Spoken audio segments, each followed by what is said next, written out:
parte 3 da nossa aula. Se atentarmos para os Estados Unidos, nós conseguimos fazer de forma paralela uma diferenciação entre a normatização da vida social lá e aqui. Como vimos, né, falamos do Brasil até agora vamos pensar na colonização dos Estados Unidos. Quem lembra como se deu a colonização dos Estados Unidos? Vamos recapitulando aí as aulas de história mais uma vez, para que a gente possa pegar lá de trás e entender por que que hoje funciona do jeito que funciona, né? Pois bem, diferente do Brasil, que foi uma colônia de exploração, a América do Norte foi objeto de um interesse diferente por parte do europeu. Lá naquelas terras eles viram uma oportunidade de ter uma nova vida, né? De morar, de ter a sua produção, de criar os seus filhos e de morar. Então, quem foi que chegou para morar, para habitar nas terras da América do Norte? Diferente do Brasil, que vieram para cá, homens interessados em extrair nossas riquezas e levar para a metrópole, lá na América do Norte chegou uma classe muito relevante de pessoas que estavam sofrendo perseguição religiosa na Inglaterra. Foram os puritanos. Mas junto dos puritanos vieram inúmeras outras pessoas que também estavam sofrendo perseguição política e que viam na Inglaterra um ambiente inóspito para se morar, um ambiente onde eles estavam sofrendo riscos. E eles precisavam encontrar um outro local onde pudessem construir suas vidas novamente, dar continuidade à sua descendência e habitar, enfim.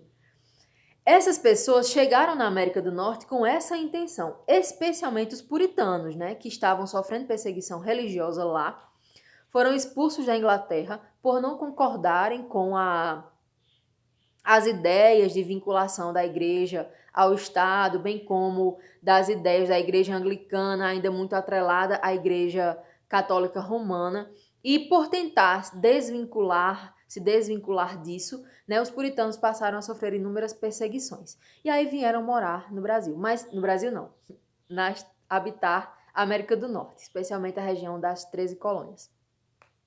Mas, se a gente parar para pensar, quem eram essas pessoas, né? Quem eram os puritanos? Quem eram essas outras pessoas que chegaram naquela terra? Qual era a verdadeira intenção deles e como se deu a vida deles lá? Gente, diferente do Brasil, lá chegaram pessoas que tinham um grande conhecimento intelectual, que eram grandes estudiosos, que eram pessoas preocupadas em difundir a leitura, em alfabetizar outras pessoas, para que pudessem ter acesso a livros, né, para que pudessem se desenvolver intelectualmente. E isso fez muita diferença na história dos Estados Unidos, porque as primeiras universidades ainda foram da época um pouquinho antes da independência dos Estados Unidos. Os puritanos já chegaram lá com a intenção de alfabetizar os índios para que eles pudessem ter acesso a uma literatura, para que eles pudessem, né? Enfim, isso fez toda a diferença para eles. Mas, além disso, eles exploravam aquela terra, eles viam naquele lugar uma perspectiva de uma nova vida. Então, eles não exploravam para tirar riquezas e mandar para a metrópole, por mais que a metrópole cobrasse pesados tributos e tal, e eles muitas vezes se revoltassem contra isso. Mas eles viviam lá com a perspectiva de tornar aquele lugar deles.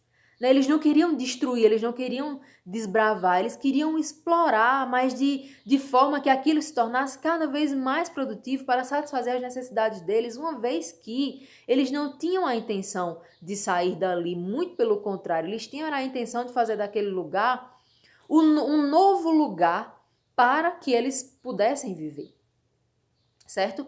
E aí, algo não diferente do que aconteceu no Brasil, aconteceu também lá nas 13 colônias inglesas.